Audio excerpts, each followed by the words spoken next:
एक आदमी गुब्बारे बेचकर रोजी कमाता था। इसके पास लाल, पीले, नीले और हर रंग के गुब्बारे होते थे, गैसी और गैस के बगैर भी। वो सुबह सवेरे अपने अड्डे पर पहुंच जाता, जो कि बच्चों के एक स्कूल के पास था। इसने ये काम अपने बाप से सीखा था। इसका बाप भी गुब्बारे बेचकर ही रोजी कमाया करता था। फिर एक हादसे में बाप की दोनों टांगें ज़ाया हो गई, तो इसे घर की देखभाल और बाकी लोगों की रोजी रोटी के लिए ये काम संभालना पड़ा था। उसका नाम तो रशीद था, मगर जिस मोहल्ले में वो रहता था वहाँ नाम बिगाड़ने का रवाज आम था, इसलिए इसका नाम भी रशीद से शीदा पड़ गया। वो सुबह गुब्बारे बेचता और रात को एक प्राइवेट कॉलेज में PSC की तैयारी कर रहा था।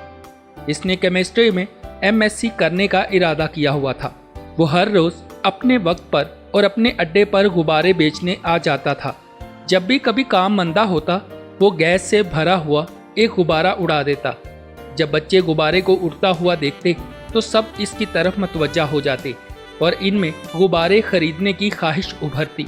वो आकर गुब्बारे वाले से गुब्बारे खरीदते और यूं इसका मंदा ख़त्म हो जाता। दिन भर में जब भी काम मंदा होता, शीदा इसी तरह एक गुब्बारा उड़ा देता। आज भी रोज़ की तरह वो यही कर रहा था कि किसी ने शीदे की कमीज़ पीछे से खींची। इसने मुड़कर देखा, वो एक छोटा सा लड़का था। उसका रंग काफ़ी काला था। लड़के ने काले रंग के गुब्बारे की तरफ इशारा करते हुए पूछा, अगर आप काले रंग के गुब्बारे को उड़ाओ तो क्या वो भी उड़ेगा? शीदे ने पहले उसकी तरफ गौर से देखा और फिर जवाब दिया, बेटा, गुब्बारे रंग की वजह से नहीं, बल्कि इसमें मौजूद गैस से उड़ते हैं। बच्चे के चेहरे पर इत्मीनान की एक झलक आ गई। शीदा फिर गुब्बारे बेचने में मसरूफ़ हो गया। यही असूल हमारी ज़िंदगियों पर भी सादिक आता है। जो कुछ अंदर है वही अहम है।